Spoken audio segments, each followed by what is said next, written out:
સુરત જિલ્લાના કામરેજના ડાયમંડ નગર વિસ્તારમાં 1.5 વર્ષના બાળક સીડી પરથી નીચે પડી જતા માથાના ભાગે ગંભીર ઈજા પહોંચતા સારવારના ચોથા દિવસે મોત નીપજ્યું હતું। કામરેજ તાલુકાના ડાયમંડ નગર વિસ્તારમાં રહેતા દિલીપભાઈ મજૂરી કામ કરી ઘરનું ગુજરાન ચલાવતા આવ્યા છે।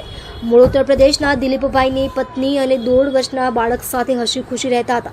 આજથી 4 દિવસ પહેલા રમતા રમતા ઘરની સીડી ઉપરથી બાળક પડી જતા બાળકના માથાના ભાગે ઈજાઓ પહોંચી હતી અને જેની છેલ્લા 4 દિવસથી ગુદ્ય કુશવાહની સારવાર ચાલુ હતી।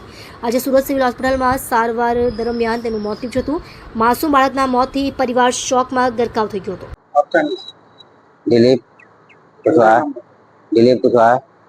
दिलीप भाई जो मृतक हुआ है आपके कौन थे? हाँ? जो मर गया वो कौन है?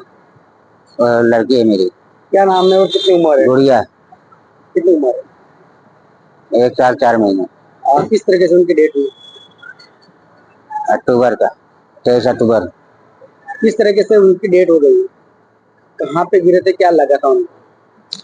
दादर पे 5 फुट ऊपर से क्या 5 फुट क्या काम चालू था? 5 फुट गिरने में चढ़ गई थी। वहां से फिर मैं भी नीचे से जा रहा था, वो तो ऊपर से नीचे आ गई थी। फिर भी नीचे गया तो पकड़ तो नहीं पकड़ पाया, वो नीचे गिर गई। वहाँ पे क्या काम करने गए थे आप? वहाँ खाना खाने जा रहा था।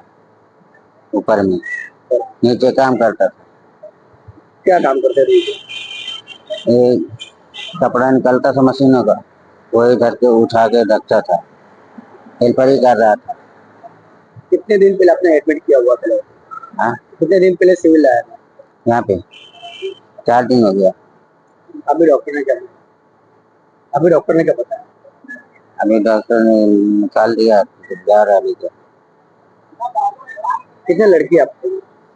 यह दूसरा है, वो भी खत्म हो गया। ये दूसरा लड़की था? हाँ पहला लड़की भी खत्म था? हाँ। ये बिल्डिंग का काम चालू था, कंस्ट्रक्शन का काम चालू था? क्या कौन सा काम चालू था? अरे मशीन से कपड़ा निकलता संचा।